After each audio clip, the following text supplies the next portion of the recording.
Alpha and beta particles और gamma radiations के term में एनर्जी लॉस करेगा, अपनी साइज को छोटी करेगा, और साइज छोटी करने के बाद जब न्यूक्लियर फोर्स की value greater than the electrostatic repulsion among the protons को क्रॉस करेगा, तो उस केस में न्यूक्लियस स्टेबल होगा। बाय थ्योरी ये देखा गया है कि अगर न्यूट्रॉन इज टू प्रोटॉन का जो रेशियो है वो लेस देन है टू 1.5, तो न्यूक्लियस स्टेबल होते हैं। स्टेबल न्यूक्लियस का मतलब ये है कि न्यूक्लियर फोर्स प्रोटॉनों के इलेक्ट्रोस्टैटिक रिपल्सन के अगेंस्ट वर्क करके उन्हें बाउंड टुगेदर रखने में हेल्प कर देते हैं। ये होता है स्टेबल न्यूक्लियाई। अगर न्यूट्रॉन इज टू प्रोटॉन का साइज 1.5 के आसपास होने लग जाए तो उस केस में न्यूक्लियस अनस्टेबल होता है। न्यूक्लियस के अनस्टेबल होने का मतलब जो electrostatic repulsion between the protons हैं वो काफी ज्यादा हो जाते हैं in comparison to nuclear forces. और ऐसा अगर है तो न्यूक्लियस को अपनी साइज छोटी करनी होती है, और न्यूक्लियस जब अपनी साइज छोटी करता है तो उस केस में स्टेबिलिटी बढ़ती है। तो यहाँ हमारे पास जो न्यूट्रॉन टू प्रोटॉन का रेशियो है इसको मिनिमाइज करने का जो स्ट्रगल है, that struggle is giving the release of alpha particles, beta particles and gamma radiation. आपको ये पता होना चाहिए अगर x is any element having the atomic number z, atomic weight a, अगर इसने एक अल्फा रिलीज किया अगर एक अल्फा पार्टिकल रिलीज किया तो आपको पता है एटॉमिक नंबर में आप 2 कम कर देते हैं एंड एटॉमिक वेट में 4 कम कर देते हैं। 4 का मतलब है कि 2 प्रोटॉन 2 न्यूट्रॉन हो सकते हैं, 4 प्रोटॉन हो सकते हैं, 4 न्यूट्रॉन हो सकते हैं। मींस एटॉमिक वेट में यानी न्यूक्लियर कंटेंट में 4 जो है न्यूक्लियॉन्स कम हो जाएंगे, और एटॉमिक में प्लेसमेंट में ये 2 जो है नंबर पीछे हो जाएगा। दिस कुछ हो जाएगा से दिस इज वाई। अगर ये बीटा पार्टिकल्स है जेड एक्स ए, अगर बीटा पार्टिकल इजेक्ट होता है तो बीटा में 2 है, beta plus and beta minus. Beta minus अगर बात करें तो बीटा माइनस होता है -1 ई नॉट, ऐसे दिखाते हैं। ऐसे दिखाने का मतलब एटॉमिक नंबर में एक जो है बढ़ जाएगा, -1 मतलब निगेटिव, तो ये -1 यहाँ शो है ना, तो कम होगा। -1 कम करेंगे तो देखिए इसका होता है 2 अल्फा 4, तो 2 अल्फा 4 तो 2 कम हुआ तो z-2, और इसका जो है -1 कम होगा तो z+1। एटॉमिक नंबर 1 से बढ़ जाता है, ठीक है, एंड एटॉमिक वेट में कोई फर्क नहीं पड़ता।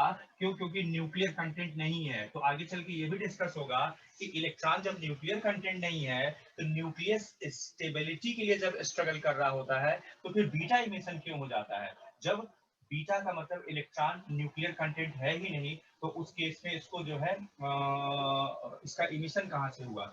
ठीक है, ये सम एलिमेंट वाई में कन्वर्ट हो गया।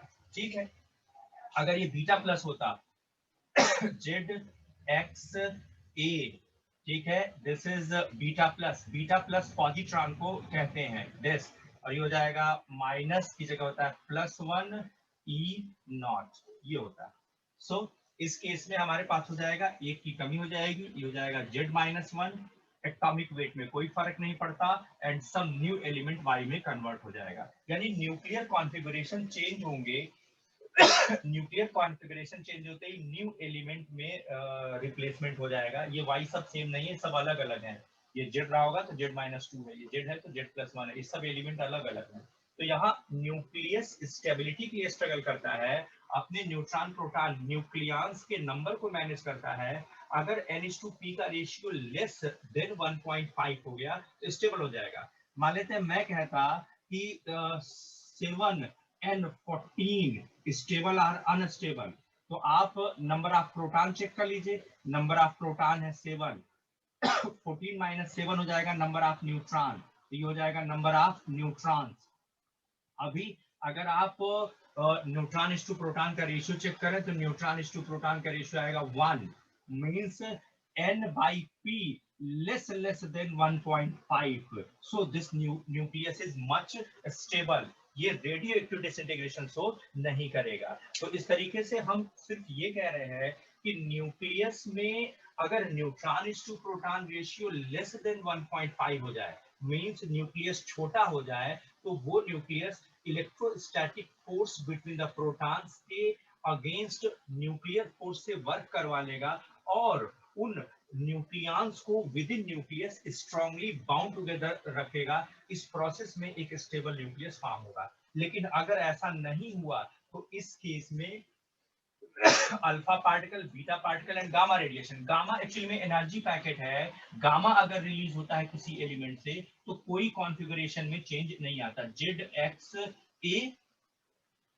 इससे जब गामा रेडिएशन निकलता है तो इसको कंपाउंड न्यूक्लियस कहते हैं, इसके ऊपर एक स्टार बना होता है। स्टार बनाने का मतलब है हैविंग सम एक्सेस एनर्जी, इससे गामा रिलीज हो जाएगा तो ये कोई फर्क नहीं पड़ेगा, बस थोड़ा ग्राउंड स्टेट में आ जाएगा, ये हो जाएगा जेड एक्स। जैसे third orbit was the valence orbit, तो एनर्जी पाया होगा, तो फोर्थ ऑर्बिट, फिफ्थ ऑर्बिट में इलेक्ट्रॉन चला गया होगा, तो ये एक्साइटेशन स्टेट कहलाएगी, ये एलिमेंट वेरिएशन स्टेट नहीं कह पाएगी। इसके पहले एलिमेंट वेरी कर रहा था और अभी क्या है, element excited state to ground state आ रहा है।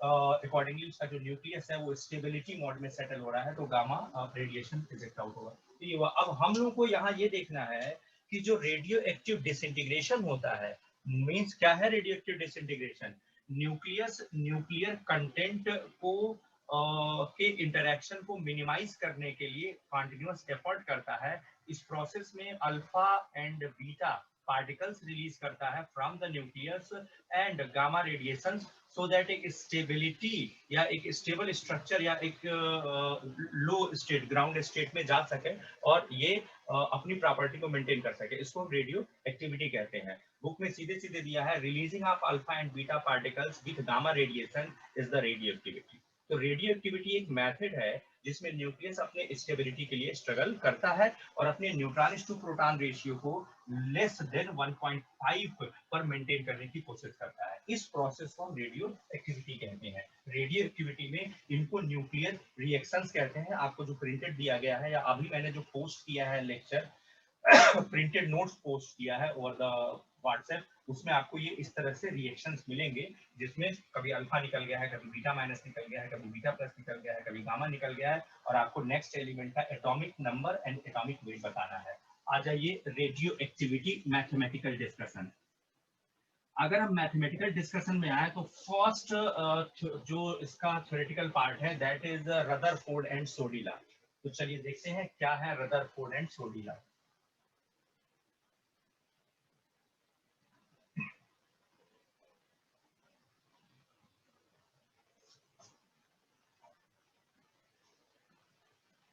Rutherford and Soddy law, Rutherford and Soddy law क्या कहता है एक्चुअली में, अगर हम किसी इंस्टेंट पर चेक कराएं नंबर ऑफ न्यूक्लियाई, ठीक है, एन, किसी भी न्यूक्लियस में बहुत से न्यूक्लियस होते हैं, क्या मतलब है, मतलब अगर मैं कहता नाइट्रोजन 7n14, तो 7n14 का मतलब इसके पास 7 प्रोटॉन्स एंड 7 न्यूट्रॉन्स हैं। तो कहने का तो ये नो डाउट नाइट्रोजन है, लेकिन अंदर न्यूक्लियस के अंदर 1h1 खाली इलेक्ट्रॉन नहीं है, तो न्यूक्लियर कॉन्फ़िगरेशन किसका पूरा हो रहा है, हाइड्रोजन के लिए एक ही प्रोटॉन चाहिए, यानी कि नाइट्रोजन के अंदर हाइड्रोजन का न्यूक्लियस है। और क्या हो सकता है 2He4, 2 प्रोटॉन 2 न्यूट्रॉन, यानी कि 2 प्रोटॉन 2 न्यूट्रॉन का चांस है यहाँ से, यानी कि नाइट्रोजन के अंदर हीलियम का न्यूक्लियस फॉर्म हो सकता है। तो हाइड्रोजन है, helium, lithium 3Li7, 3 protons and 4 neutrons option है। तो नाइट्रोजन के अंदर ये सभी न्यूक्लियस है। अलग बात है कि कंबाइनिंगली वो नाइट्रोजन की प्रॉपर्टी शो कर रहा है, लेकिन अगर ये किसी वजह से अनस्टेबल हुआ तो फट से ये स्प्लिट होगा इन ऑल दीज न्यूक्लियाई। बात समझने की कोशिश कीजिए, नाइट्रोजन के न्यूक्लियस में 7 न्यूट्रॉन्स एंड 7 प्रोटॉन्स है और 7 न्यूट्रॉन और 7 प्रोटॉन से जितने भी न्यूक्लियस बन सकते हैं वो है हाइड्रोजन, हीलियम, लीथेन, बेरिलियम। चेक कर लीजिए 4Be9, 4 proton 5 neutron, 4 proton 5 neutron chance है, ठीक है। एंड अगर आप नेक्स्ट चेक कर लीजिए 5 का, 6 का, यानी नाइट्रोजन के अंदर ये 7 एटॉमिक नंबर है से पहले वाले जितने एलिमेंट हैं ठीक है, hydrogen, helium, lithium, beryllium, boron और कार्बन, ये सब नाइट्रोजन के न्यूक्लियस के अंदर है, बट वो अपना एग्जिस्टेंस इसलिए शो नहीं कर पा रहे हैं क्योंकि NH2P रेशियो जो है वो अगर 1.5 से लेस मेंटेन है तो ये एज अ होल अपनी प्रॉपर्टी मेंटेन करेगा और नाइट्रोजन की तरफ बिहेव करेगा। लेकिन अगर इनके बीच डिस्ट्रक्शन हुआ, इनकी एनर्जी बढ़ी और डिसइंटीग्रेशन हुआ तो इन्हीं में से एक या एक से अधिक एलिमेंटों में टूट जाएगा। इस प्रोसेस में ह्यूज एनर्जी रिलीज होगी, न्यूक्लियस साइज छोटी हो जाएगी और alpha particles and beta radiation free हो जाएंगे। यही रेडियो एक्टिविटी है। तो एक न्यूक्लियस में कई सारे न्यूक्लियस होते हैं, लेकिन इसका मेन एग्जिस्टेंस जो है वो उसके एटॉमिक नंबर और एटॉमिक वेट जो पीरियोडिक टेबल है उससे आप एक्सप्लेन कर ले जाते हैं। अलग बात है कि अगर ये डिसइंटीग्रेट होगा तो इसके अंदर जितने ग्रुपिंग हो सकते हैं डिफरेंट अदर एलिमेंट के न्यूक्लियर फॉर्मेशन के, वो सारे चांस ये ट्राई मारेगा। लेकिन स्टेबल है तो न्यूक्लियर फोर्स इसके स्ट्रगल को मेंटेन नहीं होने देगा, इसको स्टेबिलिटी प्रोवाइड करेगा और ये अपनी इंडिविजुअल प्रॉपर्टी को मेंटेन रख पाएगा। अब अगर किसी इंस्टेंट पर हम चेक करें कि t इक्वल टू 0 पर how many nuclei are existing in nitrogen, तो से दिस इज यन। और थोड़ी देर बाद चेक करेंगे रेडियो एक्टिव डिसइंटीग्रेशन अगर हो रहा है तो after time t plus dt, यानी हमने t इक्वल टू 0 पर चेक किया, number of nuclei was the n, ठीक है, इन अ न्यूक्लियस। अभी t प्लस dt पर चेक करेंगे तो देखेंगे number of nuclei after radio active disintegration becomes n minus dn, यानी डिक्रीज कर गया, नंबर ऑफ न्यूक्लियाई डिक्रीज कर गया, यानी लगातार अल्फा बीटा जब फेंकेगा तो अंदर क्या होगा, अंदर न्यूट्रॉनों प्रोटॉनों का जो नंबर है वो चेंज होने लगेगा, साइज छोटी होने लगेगी, NH2P रेशियो मेंटेन होने लगेगा। तो किसी इंस्टेंट पर चेक कर रहे हैं तो dn are the number of nuclei disappeared. Now the quantity minus dn by dt is called the disintegration rate।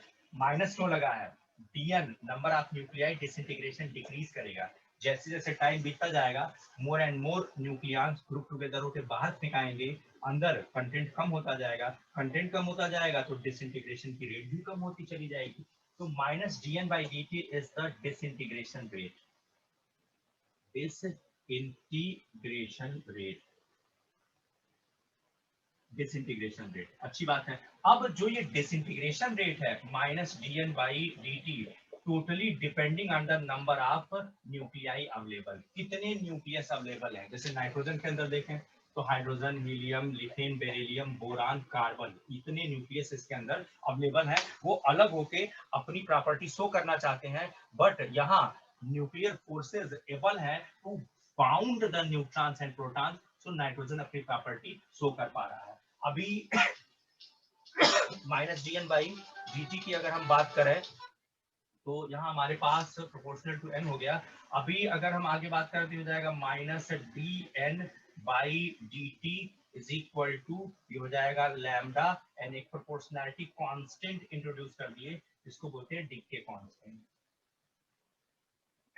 Decay constant देखेंगे क्या सिग्निफिकेंस है। नाउ यहाँ से ये हो जाएगा माइनस dn बाई n, ये हो जाएगा नाउ लैम्डा dt, उसको उधर कर लीजिए एंड इंटीग्रेट कर लीजिए, that is integral dn by n is equal to minus lambda dt, integrate कर लीजिए। t इज इक्वल टू 0 पर जो भी न्यूक्लियस अंडर स्टडी था was the 100%, and after time t जब देख रहे हैं तो उसके पास टोटल या रेजिडुअल नंबर ऑफ न्यूक्लियाई जो बच रहा है is the n। So t equal to 0 पर जो भी न्यूक्लियस था, जो भी कंटेंट था उसका वाज n0 इन काउंटिंग, और आफ्टर टाइम t जब देख रहे हैं तो जो बच गया दैट इज द n। तो यहाँ से आपको रिलेशन मिल जाएगा, इंटीग्रल dx बाई x होता है log x, तो अकॉर्डिंगली ये हो जाएगा log n, log n, ठीक है। और ये वेरी कर रहा है in between initial amount to final amount के बीच में, और ये तो सिंपली हो जाएगा माइनस लैम्डा इंटीग्रल dt हो जाएगा t। सो ये हो जाएगा log n by n not,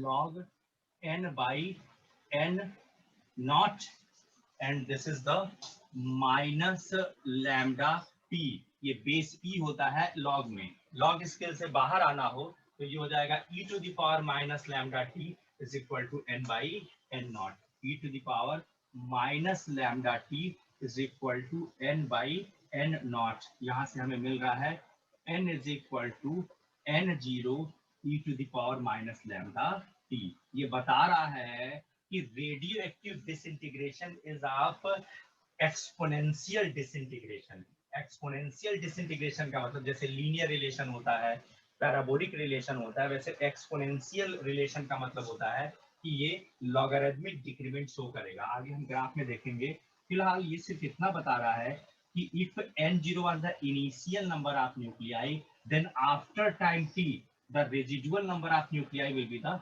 n, written as n is equal to n0 e to the power minus lambda t।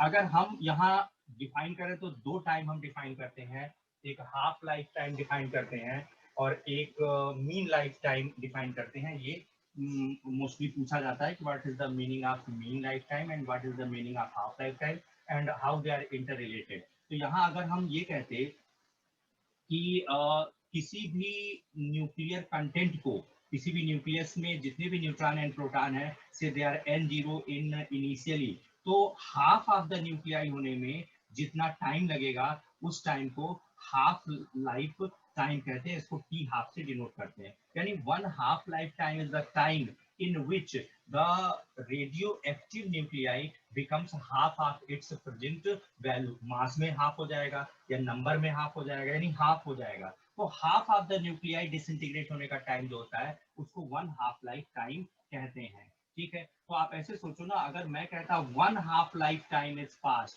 तो one half life is past, तो जो रेजिडुअल नंबर ऑफ न्यूक्लियाई होगा वो n0/2 हो जाएगा, मतलब 50% न्यूक्लियस इज डिसइंटीग्रेट। अगर हम कहते हैं कि एक और हाफ लाइफ देंगे, that is 2 half life time is past, तो अभी जो नंबर ऑफ न्यूक्लियाई रेजिडुअल होगा वो जस्ट इसके पहले कितना बचा, n1/2 हो जाएगा। हर नेक्स्ट हाफ लाइफ में जो रेडियो एक्टिव मटेरियल है वो अपनी प्रीवियस वैल्यू का हाफ हो जाता है, तो n1/2 हो जाएगा, where n1 is the n0/2 तो ये हो जाएगा n0/2 स्क्वायर। देखिए वन हाफ लाइफ है तो divided by 2 to the power 1, 2 half life है divided by 2 to the power 2, n half life is passed, n half life is passed. तो residual number of nuclei हो जाएगा n0/2 to the power n। यानी अगर t half is the half lifetime, then after n half lifetime has been passed, total time elapsed will be the nt half। कितना time बीत चुका है, nt half, and जो बचा होगा after disintegration will be the n0 divided by 2 to the power n। इसको याद करते हैं ऐसे for numerical point of view, n is equal to n0 1/2 to the power n।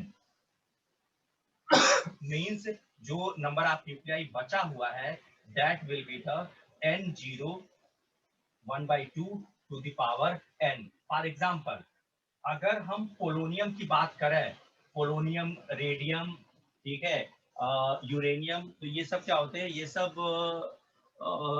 Radio isotope हैं या रेडियो एक्टिव एलिमेंट्स हैं। इनका nuclear disintegrate होता रहता है, छोटे छोटे अदर एलिमेंट में कन्वर्ट होता रहता है। इस प्रोसेस में huge amount of energy release होती है और अल्फा बीटा पार्टिकल रिलीज होते हैं, और ऐसा तब तक होता रहता है जब तक कि न्यूक्लियस के अंदर n/p का रेशियो मेंटेन ना हो जाए और इलेक्ट्रोस्टैटिक रिपल्सन के अगेंस्ट न्यूक्लियर फोर्स इनको बाउंड टुगेदर करने में ना वो हो जाए, बाउंड टुगेदर करने में सक्सेस ना हो जाए। तो यहाँ अगर हम पोलोनियम की बात करें तो इसका जो हाफ लाइफ होता है ये हाफ लाइफ 1 डे का होता है, मतलब पोलोनियम जो है एक दिन में अपनी इनिशियल वैल्यू का हाफ हो जाएगा, अपना न्यूक्लियर डिसइंटीग्रेशन शो करेगा और एक दिन में अपनी वैल्यू का आधा हो जाएगा। अगर मैं कहता कि 5 दिन बीत चुके हैं, तो 5 दिन बीत चुके हैं, तो बताइए रेजिडुअल अमाउंट कितना है। तो आप ऐसे सोचिए ना, 1 day is the half life, 5 दिन का मतलब है 5 हाफ लाइफ इज पास्ट। ध्यान से सुनिएगा, 1 डे इज हाफ लाइफ, पहले दिन में क्या हुआ होगा, अपनी इनिशियल वैल्यू का बाई 2 हुआ होगा, दूसरे दिन में क्या हुआ होगा, इसका बाई 2, तीसरे दिन में इसका बाई 2, कै बार 2 आएगा, 5 बार आएगा ना। तो हर नेक्स्ट डे में क्या हो जाता है, अपनी प्रीवियस वैल्यू का हाफ हो जाता है। तो अगर 1 day is the half life time, तो 5 डेज का मतलब क्या, मतलब 5 हाफ लाइफ हम बिताने के लिए कह रहे हैं। तो आप यहाँ से निकाल सकते हैं n is equal to n0 1/2, 5 half life has been passed out. So हो जाएगा 2 to the 4 4 16 and 2 to the 4 4 16 to the 32, ये हो जाएगा n0/32 means after 5 days residual amount will be the n0/32। तो डिसइंटीग्रेट कितना हुआ, इनिशियली n0 था और अभी जो बचा हुआ है दैट इज द n0/32। तो डिसइंटीग्रेट कितना हुआ है, डिसइंटीग्रेट हुआ है 31/32 ऑफ n0, यानी इनिशियल न्यूक्लियाई का 31/32 जो है अमाउंट डिसइंटीग्रेट हो गया है। 31/32 का मतलब क्या, रफली देख रहे हैं 0.9 है ये, तो अरे पॉइंट लगा लीजिए, 310 हो जाएगा, 9 जा 0.9 n नॉट, क्या मतलब हुआ, मतलब 90% डिकेड। 100 ऊपर और 100 नीचे मल्टीप्लाई कर दीजिए तो किस पे चला जाएगा, 90% डिकेड मींस 5 डेज अगर हम पोलोनियम पहुंचे थे in the radio activity. Radio activity में डिस्कशन मैंने बेसिक दे दिया था आपको कि एक्चुअली में जब न्यूक्लियस साइज बड़ी हो जाती है, प्रोटॉन प्रोटॉन इंटरेक्शन स्टार्ट होता है, इलेक्ट्रोस्टैटिक रिपल्सन के अगेंस्ट न्यूक्लियर फोर्स वर्क नहीं कर पाता है, तो न्यूक्लियस स्प्लिटिंग स्टार्ट हो जाती है। और न्यूक्लियस स्प्लिटिंग स्टार्ट होने में alpha and beta particles radiate होते हैं और गामा रेडिएशंस निकलते हैं। हमने इसमें रदरफोर्ड एंड सोडीला आपको बताया था। रदरफोर्ड एंड सोडीला ये कहता है कि किसी इंस्टेंट पर अगर आप चेक करेंगे तो नंबर ऑफ रेजिडुअल न्यूक्लियाई आपको मिलेगा n is equal to n0 e to the power minus lambda t। फिर हमने कहा था कि हम दो टाइम डिफाइन करते हैं, the one is called half life time and other is called mean life time. हमने कहा था कि हाफ लाइफ टाइम वो टाइम है जिसमें कोई भी न्यूक्लियाई अपनी प्रीवियस वैल्यू का half of the value assign करता है। जैसे अगर उसमें 10 न्यूक्लियस हैं तो हाफ लाइफ के बाद उसके पास 5 न्यूक्लियस बचेंगे। या अगर न्यूक्लियस का मास m है तो आफ्टर 1t हाफ उसका मास m/2 हो जाएगा। यहाँ हमने लिखा था कि अगर 1 half life time is elapsed तो जो नंबर ऑफ रेजिडुअल न्यूक्लियाई होगा वो हाफ ऑफ द प्रीवियस हो जाएगा। अगर 2t हाफ बोलेंगे तो जो नंबर ऑफ न्यूक्लियाई होगा वो इसके प्रीवियस यानी n1 का बाई 2 हो जाएगा। n1 की वैल्यू n0/2 रखेंगे तो n0/2/2, तो n0/2 स्क्वायर हो जाएगा। देखिए 1t हाफ है तो 2 टू द पावर 1 है, 2t हाफ है तो 2 टू द पावर 2 है। अगर n half life time pass किया है, n हाफ लाइफ, एक हाफ लाइफ, दो हाफ लाइफ, 3, तो n हाफ लाइफ में जो टाइम पास हुआ that will be the nt half. और अगर ये nt हाफ है तो इस केस में हमें मिलेगा n is equal to n0/2 to the power n means n half life अगर कोई एलिमेंट पास कर लेता है तो नंबर ऑफ रेजिडुअल न्यूक्लियाई हो जाएगा n0/2 to the power n। हमने कहा था इसको याद करते हैं as the n is equal to n0 1/2 to the power n। अब पोलोनियम का एग्जांपल हमने लिया था। पोलोनियम का हाफ लाइफ 1 डे होता है। अगर मैं कहता 5 डे हैज बीन इलैप्स्ड, तो 5 डे का मतलब क्या, मतलब 5 हाफ लाइफ। ये फर्स्ट डे में हाफ हो जाएगा, सेकेंड डे में हाफ का हाफ हो जाएगा, थर्ड डे में हाफ हाफ का हाफ। तो इस तरह से 5 डे का मतलब हो गया 5 हाफ लाइफ। तो 5 हाफ लाइफ अगर पास आउट कर ले रहा है तो यहाँ n इक्वल टू 5 रखिए। देखिए हमने रखा तो ये हो गया था n0 और ये 2 टू द पावर 5 है 32 हो जाएगा। यानी कि जो रेजिडुअल न्यूक्लियाई होगा वो n0/32 होगा। कितना डिसइंटीग्रेट हो गया, पहले था n0, अभी आफ्टर 5 डेज उसकी बची वैल्यू है n0/32। 32 माइनस 1 31 हो जाएगा, बाई 32 डिवाइड किया था तो 0.9 आया था, इंटू 100 बाई 100 किया था तो ये 90% में कन्वर्ट हुआ था। यानी पोलोनियम का हाफ लाइफ 1 डे है। तो अगर हम 5 डेज बाद चेक करेंगे तो उसका 90% डिके हो जाएगा, सिर्फ उसका 10% यहाँ रेजिडुअल बचेगा। तो हाफ लाइफ से हम ऐसे कैलकुलेशन करते हैं। सेकेंड आ जाइए मीन लाइफ टाइम। एक्चुअली में मीन लाइफ टाइम वो टाइम है जिसमें 2/3 न्यूक्लियाई डिसइंटीग्रेट हो जाता है, यानी 1/3 न्यूक्लियाई अवेलेबल रहता है। तो मुझे कैसे पता चल रहा है? ऐसे देखिए, ये सबसे ज्यादा यही पूछा गया है। अगर मैं कहता रदरफोर्ड एंड सोडिला तो हो जाता n is equal to n0 e to the power minus lambda t।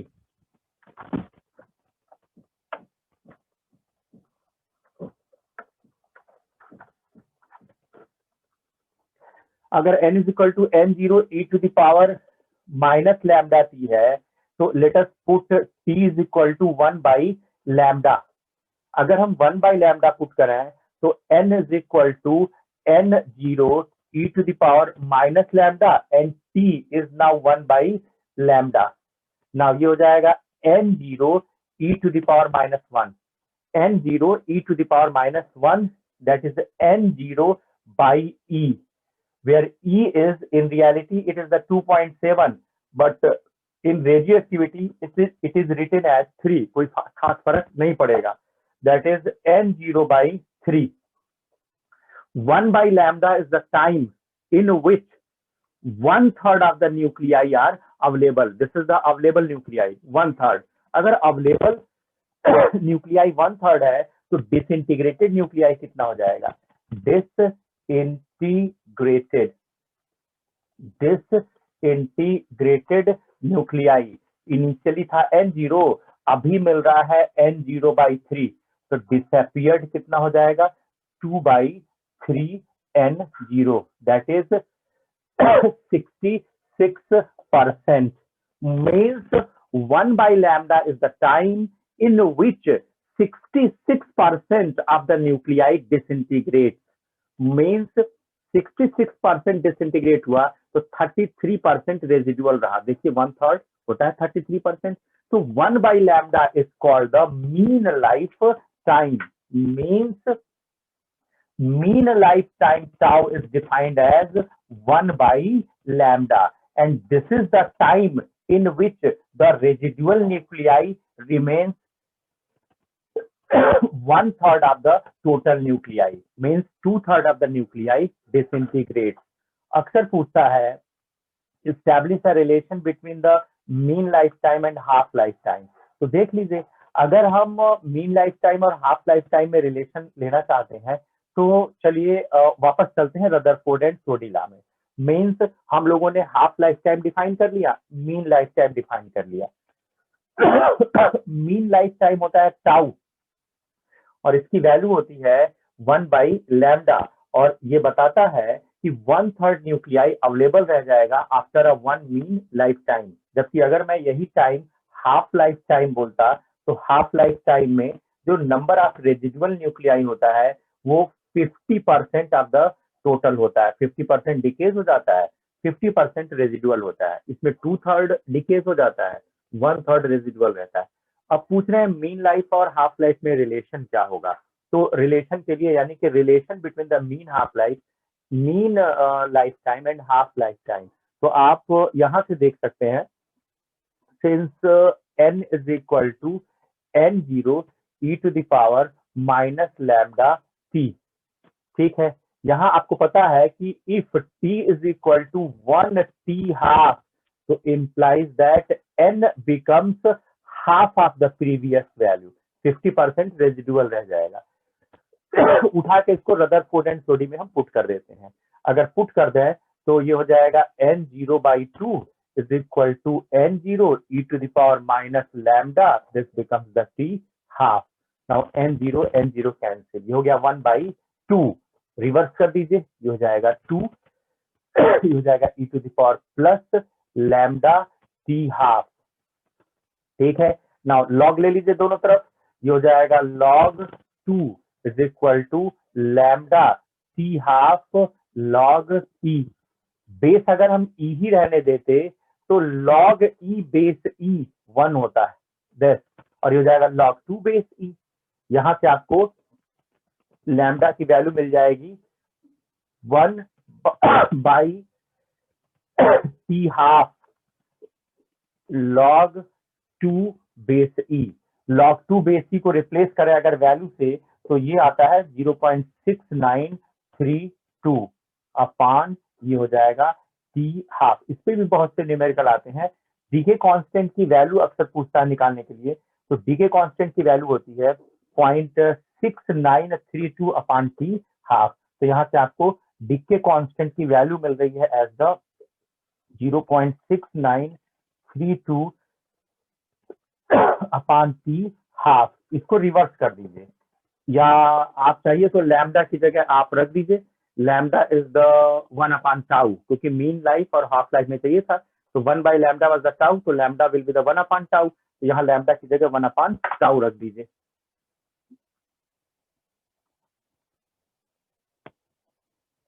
तो लैम्डा की जगह अगर हम 1 अपान टाउ रख दें तो 1 upon tau equal to 0.6932 upon T half, इधर आ जाएगा। Now this becomes T half is equal to 0.6932 tau, ये हो जाएगा बेस्ट।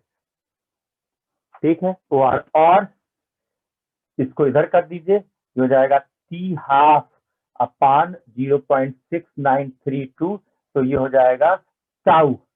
ना ये हो जाएगा 1.44 T half is equal to tau. या तो ये वाला रिलेशन या ये वाला रिलेशन, कोई भी एक आप यूज कर सकते हैं। ठीक है, दिख रहा है कि tau is greater than T half. जो मीन लाइफ है रेडियो एक्टिव एलिमेंट का वो हाफ लाइफ से ज्यादा होता है। मतलब अगर पोलोनियम का हाफ लाइफ 1 डे है तो जो मीन लाइफ होगा वो 1 डे से ज्यादा होगा, ये मतलब है।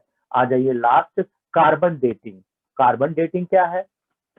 एक्चुअली में जितने भी कार्बोहाइड्रेट्स जिन मटेरियल्स में है, जितने भी मटेरियल्स लाइव हैं, उन लाइव मतलब जिंदा, जिंदा या मुर्दा, जिंदा जैसे प्लांट्स हैं, एग सेल है, कार्बन है, हम लोग की बॉडी है, बोन्स है, इसमें कार्बन का एक डेफिनेट अमाउंट है, और जो लाइव है वो एटमॉस्फेयर से कार्बन को कंटिन्यूअसली गेन कर रहे हैं और अपने बॉडी का कार्बन मेंटेन रख रहे हैं। एक्चुअली में 2 तरह का कार्बन हमारे एटमॉस्फेयर में मिलता है।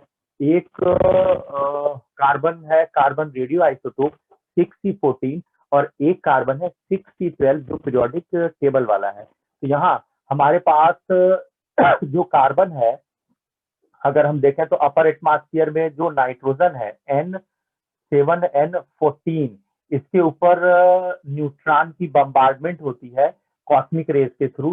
तो अगर बम्बार्डमेंट हुई तो ये कन्वर्ट हो जाता है कार्बन रेडियो आइसोटोप में 6C14 प्लस 1P1, एक प्रोटॉन फ्री हो जाता है। देख लीजिए 7 + 0 7 है, इधर 6 + 1 7 है।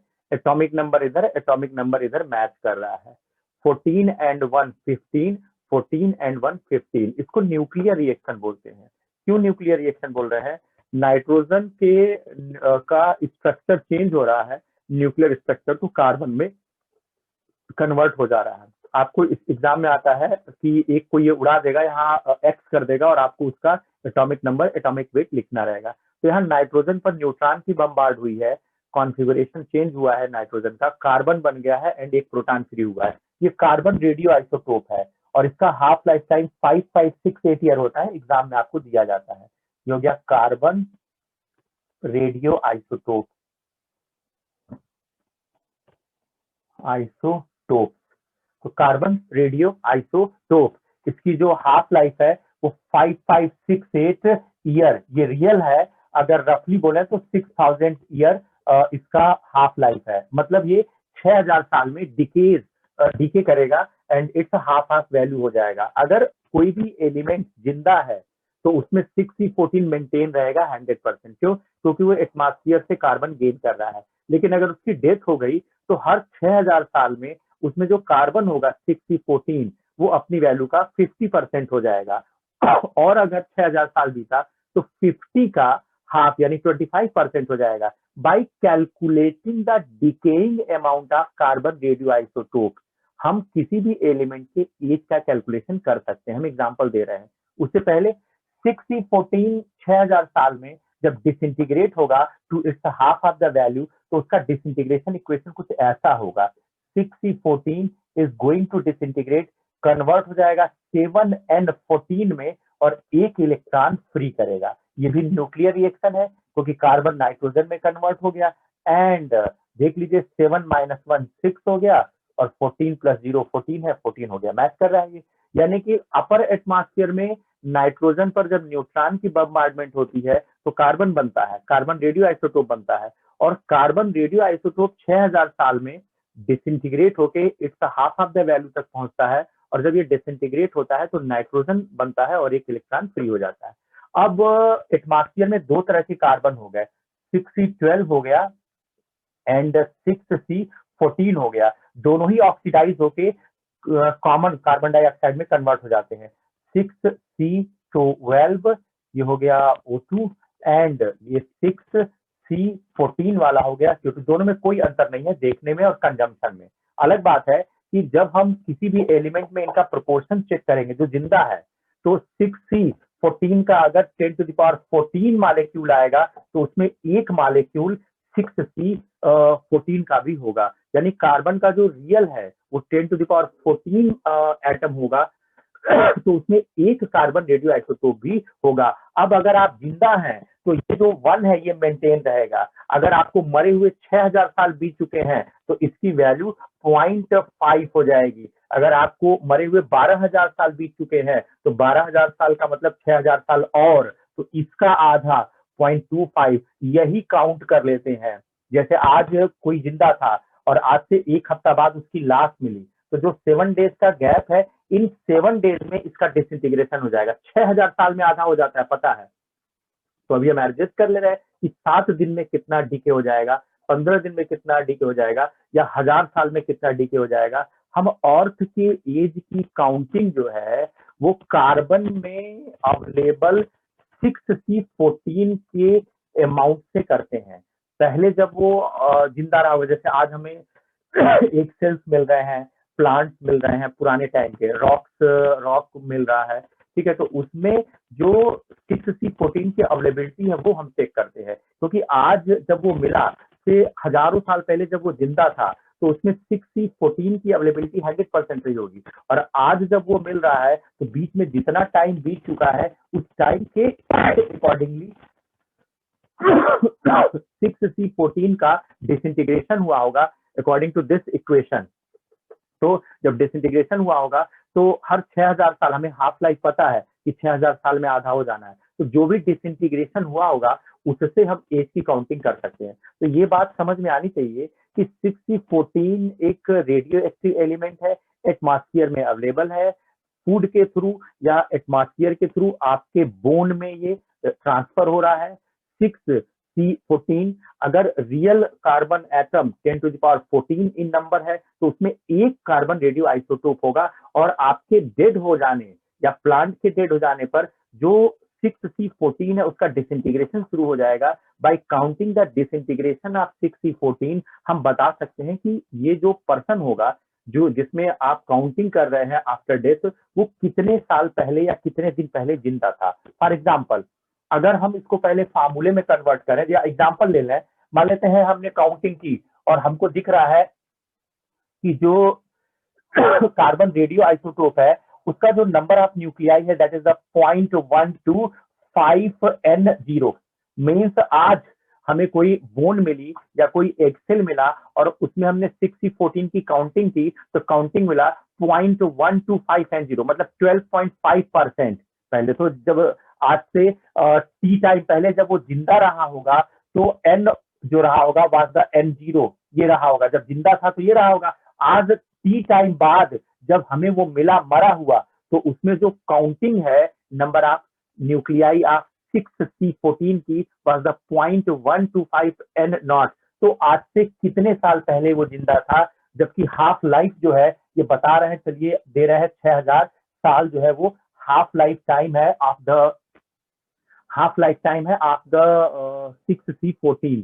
तो आप ऐसे समझिए कि n is equal to N0 1/2 to the power n, ये n हाफ लाइफ बाद रेजिडुअल होता है, ठीक है। तो रेजिडुअल की जगह हम रख दें n is the 0.125, small n निकाल लें, पता चल जाएगा कि कितना हाफ लाइफ पास हो चुका है जब ये हमें आफ्टर टी टाइम मिला है। तो ये हो जाएगा 0.125 n0 is equal to n0 1/2 to the power n। Now n0 cancel हो जाएगा, ये हो जाएगा पॉइंट हटाइए, हो जाएगा 1000, 1258 जा 1/8 लिख सकते हैं, 1/2 to the power 3 is equal to 1/2 to the power n। Compare कर लीजिए, नाउ कंपेयर करेंगे तो n is equal to 3 आएगा, 3 हाफ लाइफ। मतलब अगर किसी एक सेल में या प्लांट में 6014 की अवेलेबिलिटी 0.125 मेजर की गई है तो बता रहा है कि 3 हाफ लाइफ पास हो चुका है। एक हाफ लाइफ का मतलब 6000 साल था, तो 3 हाफ लाइफ का मतलब 18,000 साल हुआ, यानी टोटल टाइम इलैप्स्ड, यानी आज जब वो मिला और जब वो जिंदा था के बीच 3 हाफ लाइफ टाइम पास हो चुका है। तो ये 6000 into 3 that is 18,000 ईयर। इसी तरीके से अर्थ का पर जो हम कहते हैं कि डायनासोर्स वगैरह जो थे वो इतने हजार या करोड़ साल पहले थे, उनकी जो बोन मिल रही है, उनका जो एग सेल मिल रहा है, उसमें 6E14 का डिसइंटीग्रेशन शुरू हो गया जिस दिन वो मरे। और आज जब वो हमें मिल रहा है तो बीच में कितने हाफ लाइफ पास हुए हैं 6E14 के, उनकी काउंटिंग हम करते हैं और उनकी काउंटिंग से हम जान सकते हैं कि जो वो बोन है वो आज से कितने हजार साल पहले जिंदा थी। तो इस तरीके से कैलकुलेशन कर सकते हैं। तो ये तो सिंपल कैलकुलेशन था, इसको फार्मूले में कन्वर्ट कर दे रहे हैं तो आपको सिर्फ पुटिंग एंड गेटिंग होगा। शायद इस बार सीबीएसई में रेडियो एक्टिविटी हटा दिया गया है, बट उत्तर प्रदेश बोर्ड में है ये, एंड इन आईएससी और यूपी बोर्ड में है ये। सीबीएसई में डेफिनेशन तक पूछ सकेगा, बहुत ज्यादा नहीं जाएगा इसमें। आ जाइए, हम कह रहे हैं कि कार्बन डेटिंग का एक मैथमेटिकल फार्मूला जनरेट कर देना है। कैसे? हम लोगों ने देखा था n is equal to n0 e to the power minus lambda T. ठीक है, now n by n0 is equal to e to the power minus lambda T. ये हो जाएगा log n by n not is equal to minus lambda T. ये हो जाएगा log e base e। Now ये base e है, ये 1 हो जाएगा। Now e to the power minus, ठीक है, ये हमने लॉग ले लिया है दोनों तरफ। अभी हमारे पास हो जाएगा, इसको पलट दीजिए तो ये माइनस एब्जॉर्ब हो जाएगा, इसको पलटेंगे तो एक माइनस आ जाएगा, that is log n by n not is equal to lambda T. ये t हो गया equal to 1 by lambda log n naught by n। n नॉट है initial number of nuclei, n है after time t residual number of nuclei, lambda is the decay constant. Decay constant की value रख दीजिए 0.6932 अपान, ऊपर चला जाएगा t हाफ, ये हो जाएगा log n naught by n base e है। इसको बेस 10 में लाइए तो ये हो जाएगा 2.3 t half log base 10 n naught by n अपान 0.6932। इसको कैंसिल करेंगे तो आएगा 3.33। नाउ ये हो जाएगा 3.33 t half log base 10 n naught by n is the t। ये है कार्बन डेटिंग का फार्मूला। आफ्टर टाइम t जो कार्बन रेडियो आइसोटोप होगा, अगर उसका आपको अभी नंबर ऑफ न्यूक्लियाई मेजर करके दे दिया जाए, जबकि initial was the 100%, half life यहाँ पुट करेंगे तो उस केस में आपको पता चल जाएगा कि कितने टाइम पहले वो जिंदा था। जैसे अभी हमने पीछे एग्जांपल लिया था, n was the 0.125 n not, ये लिया था ना। तो और हमने हाफ लाइफ कितना लिया था? हमने हाफ लाइफ लिया था is equal to 6000 year. Means जो भी एक्सेल या बोन मिला है या प्लांट मिला है, अगर उसमें कार्बन रेडियो आइसोटोप की अवेलेबिलिटी 0.125 n नॉट है, यानी 12.5% है, जबकि हाफ लाइफ 6000 साल है, तो आज से कितने साल पहले वो जिंदा रहा होगा? उठा के रख दीजिए यहाँ पे, हो जाएगा 3.33 t half is the 6000 year. हो जाएगा log बेस 10 n0/n, इसको इधर रखेंगे, इसको इधर ले आएंगे, इसको इधर लाएंगे तो जाएगा 1/1.125 हो जाएगा ना, ये जाएगा 1/0.125 इज इक्वल टू n0/n, ये हटाएंगे तो हो जाएगा 1000, 125 n0/n हो जाएगा 8, यानी हो जाएगा 8, सो ये हो जाएगा 3.33 6000 ईयर,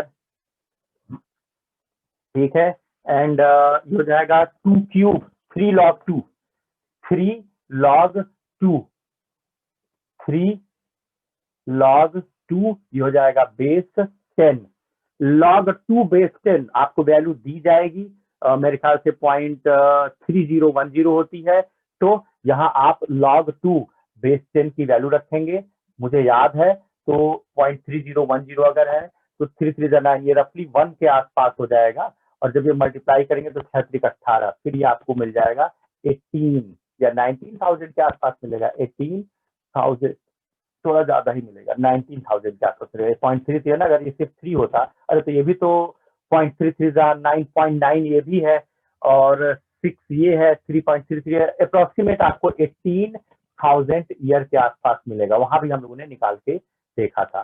तो इस तरीके से हम लोगों ने रेडियो एक्टिविटी को खत्म किया। लास्ट इसमें न्यूक्लियर में तब हम लोग को बाइंडिंग एनर्जी कैलकुलेशन देखने हैं, फ्यूजन और फिशन रिएक्शंस देखने हैं, फिर एनिहिलेशन एंड क्रिएशन देखना है। तो जरा वापस आइए, आपने ये देखा कि जब न्यूट्रॉन इस टू प्रोटॉन का रेशियो 1.5 के आसपास पहुंच जाता है, तो उस केस में nuclear force not become able, nuclear force less than हो जाता है to the electrostatic repulsion among the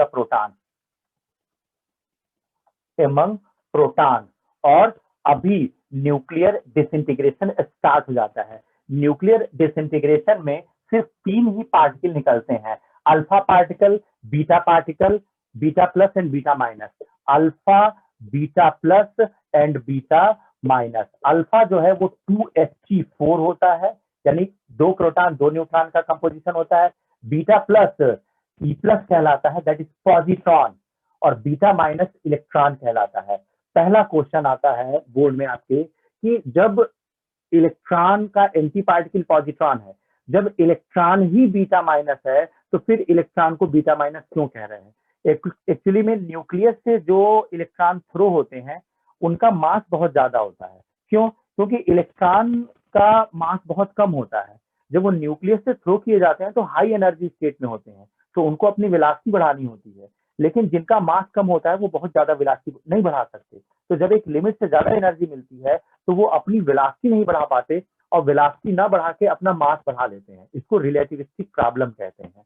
means electron low mass particle है, जब न्यूक्लियस से थ्रो होता है तो ये बहुत हाई एनर्जी स्टेट में होता है, उस हाई एनर्जी स्टेट को जस्टिफाई नहीं कर पाता, मींस उस वेलोसिटी पर ये मूव नहीं कर पाता जिस वेलोसिटी से उसको मूव करना चाहिए। ये एनर्जी का कुछ प्रोपोर्शन अपना मास बढ़ाने में यूज कर लेता है। मींस न्यूक्लियस से थ्रू होने वाले इलेक्ट्रॉन को बीटा माइनस इसलिए कहते हैं क्योंकि बीटा माइनस है तो इलेक्ट्रॉन जैसा ही, लेकिन इसका मास इलेक्ट्रॉन से ज्यादा होता है। सिंगल वर्ड में बोले तो massive electrons are called the beta minus particle. Nucleus से फेंके जाने वाले इलेक्ट्रॉन्स का मास बहुत ज्यादा होता है, इसीलिए उनको बीटा माइनस कहते हैं।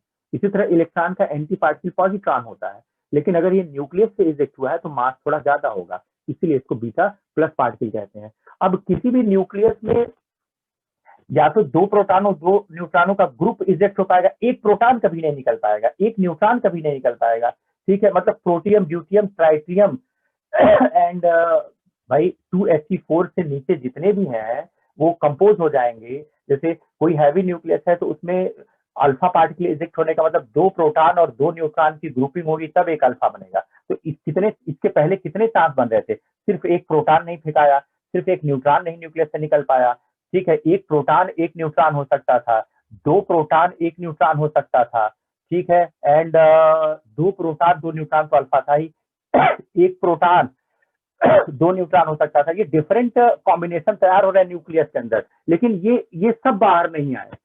सिर्फ 2 प्रोटॉन और 2 न्यूट्रॉन का composition called the alpha particle nucleus से बाहर आया। अगर हम इन कंपोजिशन का मास डिफेक्ट चेक करें, मास डिफेक्ट क्या होता है? हमने बताया था कि किसी भी एलिमेंट के न्यूक्लियस में अगर हम जाएं तो वहां कॉन्स्टिट्यूएंट न्यूक्लियंस का अगर मास काउंट करें तो दैट वाज द एमकैल, वो कैलकुलेटेड मास होगा, और अगर उनको वे करें तो that will be the actual mass, वो एक्चुअल मास होगा। तो न्यूक्लियस का 2 मास आता है। जब हम उसके इनर कॉन्स्टिट्यूएंट पार्टिकल्स को काउंट करके टोटल मास लिखते हैं तो मास ज्यादा आता है, और जब वो फॉर्म हो जाते हैं, कन्वर्ट हो जाते हैं स्टेबल न्यूक्लियस में, तो उनका मास कम आता है। तो न्यूक्लियस में मास डिफेक्ट होता है। मास डिफेक्ट का मतलब एनर्जी रिलीज होती है। तो होता क्या है कि जब न्यूक्लियस के अंदर प्रोटॉनों के बीच इलेक्ट्रोस्टैटिक रिपल्सन बढ़ता है तो न्यूट्रॉनों प्रोटॉनों की ग्रुपिंग शुरू होती है। एक प्रोटॉन एक न्यूट्रॉन, एक प्रोटॉन एक न्यूट्रॉन, 2 प्रोटॉन एक न्यूट्रॉन, एक प्रोटॉन 2 न्यूट्रॉन। इस ग्रुपिंग में सबसे हायर मास डिफेक्ट 2 प्रोटॉन और 2 न्यूट्रॉन मींस अल्फा पार्टिकल का होता है। बेनिफिट, मास डिफेक्ट ज्यादा है तो रिलीज एनर्जी ज्यादा है, और इस रिलीज एनर्जी के थ्रू अल्फा पार्टिकल न्यूक्लियस से इजेक्ट कर दिया जाता है। अगर हम इतना ना बताएं, सिंगल वर्ड में बताएं, तो डिफरेंट एलिमेंट्स, मतलब हाइड्रोजन, मतलब एक प्रोटॉन एक न्यूट्रॉन, या हाइड्रोजन, हीलियम, ये सब न्यूक्लियस में फॉर्म होते रहते हैं। किसी भी न्यूक्लियस में, जैसे नाइट्रोजन की बात करें तो नाइट्रोजन में 7 न्यूट्रॉन 7 प्रोटॉन है।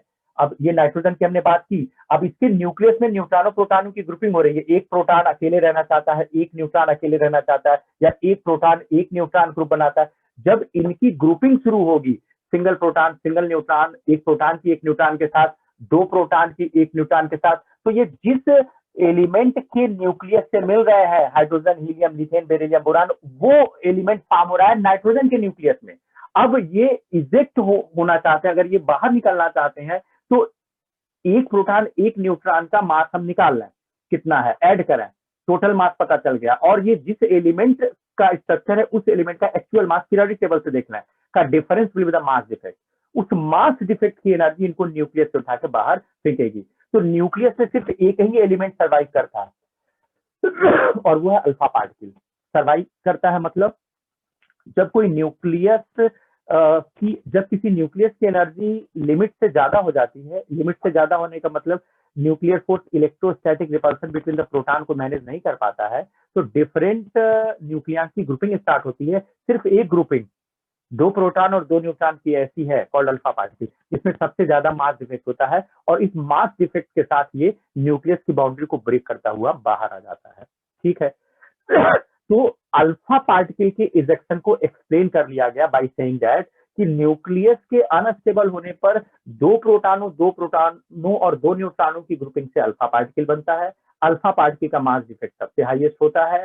अकॉर्डिंगली जैसे ही 2 प्रोटॉन 2 न्यूट्रॉन कंपोज होते हैं to make the alpha, mass defect की वजह से इनको एनर्जी मिलती है और ये न्यूक्लियस से थ्रो कर दिए जाते हैं। ठीक है, अल्फा के अलावा न्यूक्लियस से और कोई पार्टिकल पॉसिबल नहीं है।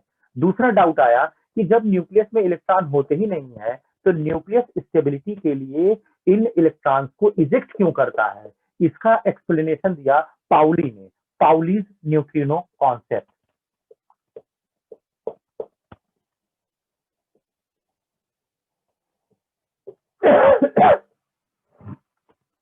पाउली ने न्यूट्रिनो का कॉन्सेप्ट दिया। क्या है न्यूट्रिनो कॉन्सेप्ट? इनका कहना था कि एक्चुअली में न्यूक्लियस को N/P रेशियो मेंटेन करना होता है। वो कभी N/P रेशियो बढ़ाता है, कभी N/P रेशियो घटाता है। अगर N/P रेशियो 1.5 से बहुत छोटा है तो न्यूक्लियस स्टेबल होगा, रेडियो एक्टिव डिसइंटीग्रेशन नहीं होगा। अब अगर हम N/P की बात करें तो न्यूट्रॉन का प्रोटॉन में कन्वर्जन होता है, प्लस एक इलेक्ट्रॉन फ्री होता है और एक एंटी न्यूट्रिनो एनर्जी लेके भाग जाता है। मतलब जब न्यूक्लियस के अंदर न्यूट्रॉन प्रोटॉन में कन्वर्ट होता है तो एक electron with anti neutrino form होता है। ये इलेक्ट्रॉन एंटी न्यूट्रिनो के साथ अपनी एनर्जी ले जाता है। इस तरीके से N/P रेशियो डिक्रीज हो जाता है। तो देख लीजिए, यानी जब न्यूट्रॉन प्रोटॉन में कन्वर्ट होता है विद इन न्यूक्लियस तो उस केस में इलेक्ट्रॉन फ्री होता है फ्रॉम द न्यूक्लियस, साथ में एक एंटी न्यूट्रिनो भी फ्री होता है जो एनर्जी कैरी फॉरवर्ड करने में हेल्प करता है। देख लीजिए, इस पर 0 का चार्ज है, इस पे +1 का चार्ज है, इस पे -1 का चार्ज है, इस पे 0 का चार्ज है। जोड़ बटोर के देख लीजिए लेफ्ट हैंड राइट हैंड, तो ये न्यूक्लियर रिएक्शन वैलिड है। ठीक है, तो यहाँ N/P रेशियो क्या हुआ, न्यूट्रॉन प्रोटॉन में कन्वर्ट हुआ, न्यूट्रॉन प्रोटॉन में कन्वर्ट हुआ मतलब प्रोटॉनों का नंबर बढ़ गया, प्रोटॉनों का नंबर बढ़ गया तो N/P रेशियो डिक्रीज हुआ। यानी जब न्यूक्लियस को neutron to proton ratio decrease करना होता है तो इस केस में एक इलेक्ट्रॉन न्यूक्लियस से इजेक्ट होता है, और कभी बढ़ाना पड़ता है, उसको अपनी साइज बढ़ानी है, किसी वजह से स्ट्रगल करना है, तो उस केस में प्रोटॉन न्यूट्रॉन में कन्वर्ट होता है। जब न्यूट्रॉन में कन्वर्ट होता है तो एक बीटा पार्टिकल इजेक्ट करता है, +1 बीटा 0, और एक न्यूट्रिनो फ्री होता है जो एक्स्ट्रा एनर्जी को कैरी फॉरवर्ड करने में हेल्प करता है। यानी प्रोटॉन कन्वर्ट हो रहा है न्यूट्रॉन में, साथ में एक एंटी पार्टिकल पॉजिट्रॉन फॉर्म हो रहा है, और साथ में एक न्यूट्रिनो पार्टिकल बन रहा है। अगर आप चेक करना चाहते हैं सही है या गलत है तो +1e का चार्ज है, 0e का चार्ज है, +1e का चार्ज है, 0e का चार्ज है। लेफ्ट हैंड और राइट हैंड देख लीजिए, चार्ज कंजर्वेशन आपको फॉलो होता हुआ दिख रहा है। यहाँ न्यूट्रॉन टू प्रोटॉन की बात करें तो प्रोटॉन न्यूट्रॉन में कन्वर्ट हुआ है, प्रोटॉन न्यूट्रॉन में कन्वर्ट हुआ है, यानी नॉमिनेटर बढ़ा है, यानी N/P रेशियो बढ़ा है।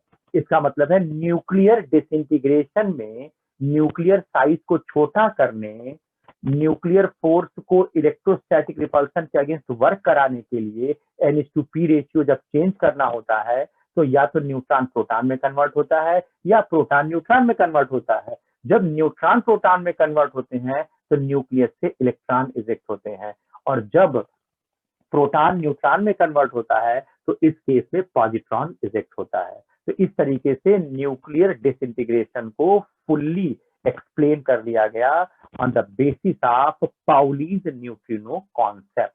अब आ जाइए binding energy and binding energy graph और कैलकुलेशन पे। बाइंडिंग एनर्जी क्या है, किसी भी न्यूक्लियस के फॉर्मेशन की एक एनर्जी है, अगर हम उतनी एनर्जी वापस दे दे न्यूक्लियस को तो उसके जो न्यूक्लियॉन्स हैं वो वापस डिसअपियर हो जाएंगे। जैसे अगर मैं कहता कि ZXA इज एनी एलिमेंट, इसके न्यूक्लियस में जाए तो Z will be the number of protons और A-Z will be the number of neutrons. अब अगर mass of the protons are MP and mass of the neutrons are Mn, so mass calculated means calculated mass of the nucleus, total mass of proton plus total mass of neutron, ये calculated mass of the nuclei आया। और हमेशा आपको periodic table से एक actual mass of the nucleus दिया रहेगा, यानी न्यूक्लियस के दो मास होते हैं, किसी भी एलिमेंट में न्यूक्लियस के दो मास होते हैं, एक उसके अंदर कितने प्रोटॉन है कितने न्यूट्रॉन है चेक करके आप कैलकुलेट कर सकते हैं, कॉल्ड mcal, और दूसरा आपको ब्रैकेट में वहां दिया जाएगा कि जब ये फॉर्म हो गया तो इसका कितना मास मेजर किया गया, नाम है m actual। हमेशा जो कैलकुलेटेड मास आएगा वो ग्रेटर देन एक्चुअल मास आएगा। क्यों, जब कैलकुलेट कर रहे हैं तो आपने टोटल प्रोटॉन और टोटल न्यूट्रॉन काउंट कर लिया, ये न्यूट्रॉन प्रोटॉन जब बाउंड टुगेदर होंगे तब वो न्यूक्लियस फॉर्म करेंगे, तो ये फ्री एनर्जी निकल गई। तो फ्री में काइनेटिक प्लस पोटेंशियल दोनों होता है, और जब एक्चुअल की बात कर रहे हैं तो काइनेटिक तो डिसअपियर हो गया, वो न्यूक्लियस में कंपोज हो गए, ग्रुप टुगेदर हो गए, न्यूक्लियर फोर्स से बाउंड हो गए, लो एनर्जी स्टेट में चले गए, तो उनका एक्चुअल मास कम हो गया। मीन्स एक्चुअल मास में rest mass of the neutron and proton है, जबकि कैलकुलेटेड मास में रेस्ट और प्लस एक्टिव दोनों मास काउंट हो रहा है। बड़ी सीधी सी बात है, किसी भी न्यूक्लियस से ऑक्सीजन हाइड्रोजन नाइट्रोजन कोई भी पीरियोडिक टेबल में एलिमेंट उठाइए, न्यूक्लियस में एंटर कीजिए, टोटल प्रोटॉन कितने हैं टोटल न्यूट्रॉन कितने हैं, मास कितना है प्रोटॉन का न्यूट्रॉन का, इससे आप एक mcal निकालेंगे, फिर आप m actual आपको दिया जाएगा तो आप मास डिफेक्ट नहीं निकाल लेंगे, mass defect will be the calculated mass में से एक्चुअल मास को माइनस कर दीजिएगा। अच्छा, ये AMU में होगा। और याद कीजिए पिछले लेक्चर में हम लोगों ने डिराइव किया था कि अगर 1 AMU मास डिसअपियर होता है तो 931.5 मिलियन इलेक्ट्रॉन वोल्ट की एनर्जी रिलीज होती है। तो 1 AMU मास गायब होने पर इतनी एनर्जी रिलीज होगी। अगर del m AMU mass disappear हुआ तो 931.5 MeV multiplied by del m energy release होगी। मींस जब डेल एम मास डिसअपियर होगा तो डेल एम मास की